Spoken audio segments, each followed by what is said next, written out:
Welcome to episode 259 of OTD, your daily dose of soccer history by 17 Law Sky. It's July 17, 1994. Pasadena, California. The Rose Bowl. Brazil against Italy. World Cup final. The two most successful World Cup nations in history at that moment. Brazil 3 titles, Italy 3 titles. And after 120 minutes in the California heat, the score is still Brazil 0, Italy 0. No goals, no breakthrough, no golden moment. So the World Cup final goes somewhere it has never gone before. Penalties. Roberto Baggio walks forward. Italy need him to score, the best player of the tournament, the man who dragged them to the final. He runs up, shoots, over the bar, and Brazil are world champions. And the first World Cup final ever decided by penalties ends with one of the most famous lonely images in football history. Baggio standing still, head down, ponytail hanging, while Brazil explode behind him. But how did we get here? Start with the tournament. USA 94 was a World Cup many people had doubted. A soccer World Cup in the United States? In giant American football stadiums? In summer heat? Would people even come? Oh, they came. The tournament broke the all-time average attendance record, almost 69,000 per match. Total attendance was more than 3.5 million across only 52 matches. Even with the expanded 2026 World Cup breaking the total attendance record, 1994's average remains the benchmark. And the spectacle was enormous. Big stadiums, big television, the Rose Bowl, Giants Stadium, Stanford, the Pontiac Silverdome hosting the first indoor World Cup match, names on shirts, numbers on the front, 3 points for a win, the FIFA anthem, the opening ceremony with Diana Ross missing the ceremonial penalty. This was football trying to sell itself to America, and America answered with full stadiums. Now Brazil. Brazil had not won the World Cup since 1970, and that matters. For Brazil, 24 years is not a drought, it is a national argument. They had the beautiful wound of 1982, Socrates, Zico, Falcao, Idea, Cerezo, and that loss to Paolo Rossi and to Italy. They had the frustration of 1986, and they had the dullness and disappointment of 1990. So in 94, Carlos Alberto Parreira built something different, less romantic, more compact, more European, some Brazilians would say. Taffarel in goal, Aldair and Márcio Santos, Jorginho and Branco, Mauro Silva and Dunga in midfield, Sinho and Massinho working, and up front, the tournament's decisive partnership, Romário and Bebeto. Romário is the star, small, sharp, arrogant, in the way great forwards must be arrogant. Bebeto is movement, timing, and intelligence. They score, they combine, they win games. Brazil beat Russia 2-0, beat Cameroon 3-0, draw with Sweden. Then the knockouts. United States on July 4th. Brazil win 1-0. Netherlands in Dallas. A brilliant 3-2. Bebeto's baby celebration. Branco's free kick. Sweden in the semi-final. Romário header. Brazil 1-0. Not always beautiful, but always moving forward. Now Italy. Italy have their own World Cup weight. Champions in 1934. Again in 38. And again in 82. And by 1994, Italian club football is the center of the football universe. Serie A is the league. Milan, Juventus, Inter, Parma, Sampdoria, Lazio. The best players, the best defenders, the biggest tactical arguments. Arrigo Sacchi, Italy's coach, had changed European club football with Milan. Pressing, compact lines, collective movement, not the old Italian sit-and-wait stereotype. But Italy's tournament begins badly. They lose 1-0 to Ireland, then beat Norway 1-0, even after Gianluca Pagliuca becomes the first goalkeeper sent off in World Cup history. Then draw 1-1 with Mexico. They barely get out of the group. But then Roberto Baggio saves them. Nigeria in the round of 16. Italy a minute from going out. Baggio equalizes in the 88th minute, then wins it with a penalty in extra time. Spain in the quarterfinal. Baggio scores late. Italy win 2-1. Bulgaria in the semi-final. Baggio scores twice. Italy win 2-1. At the same time, Franco Baresi is performing his own miracle.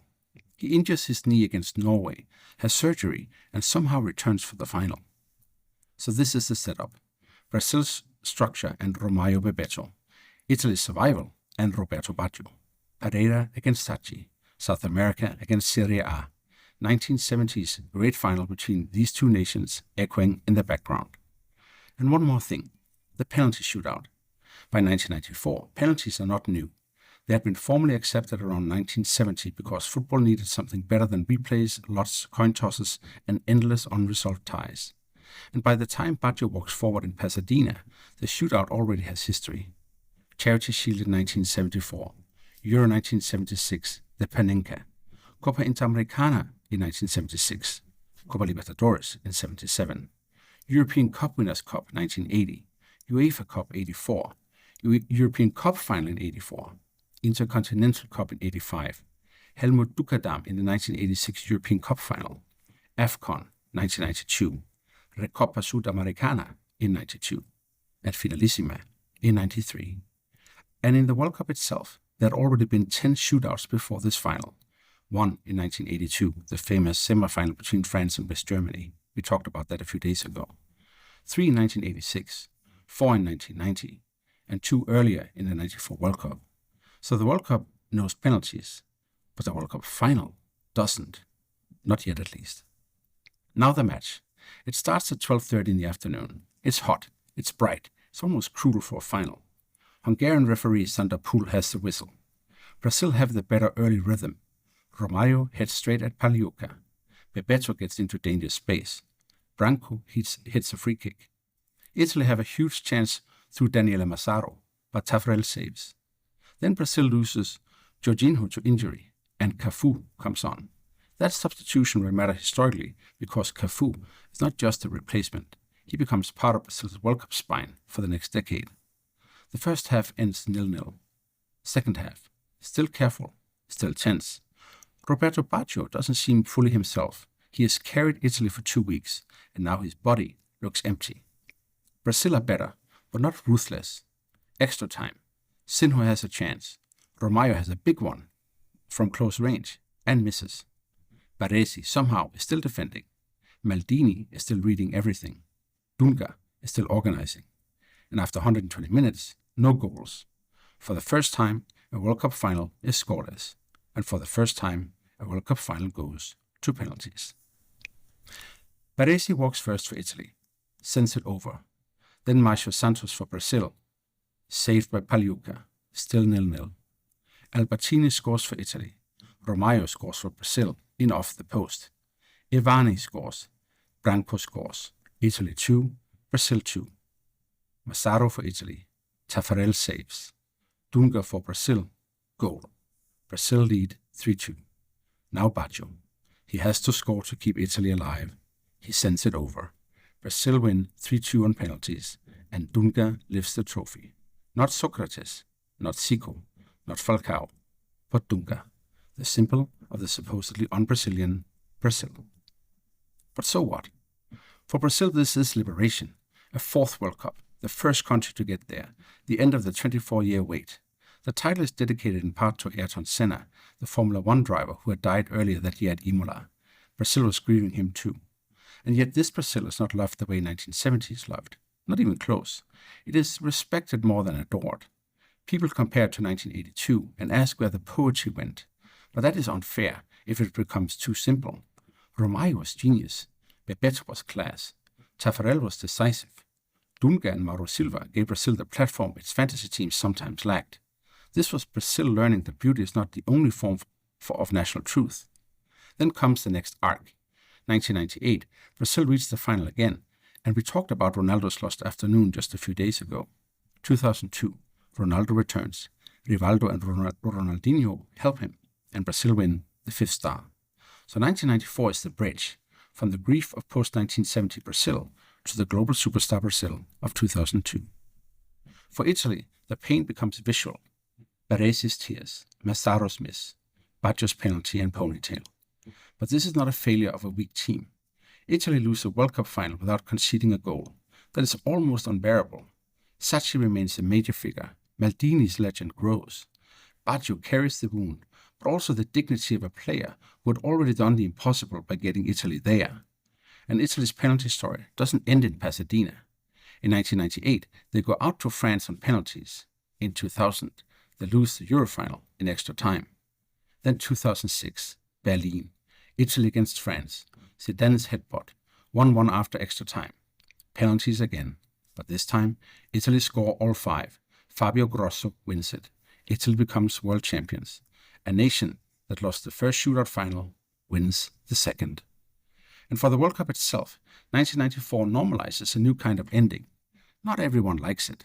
No one should pretend penalties fully satisfy football's sense of justice. But they create something no replay, coin toss, or drawn final can create. A single walk from halfway, a single player alone with the ball, a team watching from the circle, a country holding its breath. After 94, 2 more men's World Cup finals are decided that way. 2006, Italy over France, and 2022, Argentina over France. And 2022 gives penalties the ending 94 didn't. A final full of goals, chaos, Messi, Mbappe, extra time drama, and still, at the end, the walk from the spot. That is the penalty shootout's strange power. It can follow a dull 0-0. It can follow a 3-3 masterpiece. Either way, it reduces the whole world to 12 yards. Before we go, 3 things to take away from July 17, 1994. First, USA 94 was not a novelty act. It was a massive World Cup with record average attendance, huge stadiums, and proof that the game could stage its biggest event in America. Second, Brazil's 4th title was not anti-Brazilian.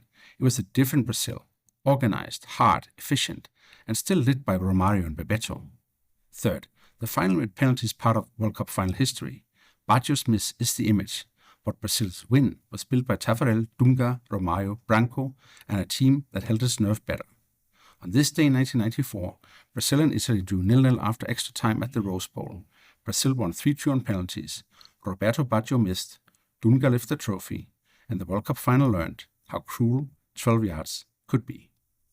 That is all for episode 259 of OTD, your daily dose of soccer history by 17 Lost Guy. And here it comes. I'd be grateful if you would rate the show 5 stars and share it with your friends. You'll be amazed how that pushes the show in front of new listeners, and so the algorithm can help OTD climb the brutal world of the charts. Tomorrow, go to July 18, 1930, Montevideo, Uruguay against Peru, and the inauguration of the Estadio Centenario. See you then.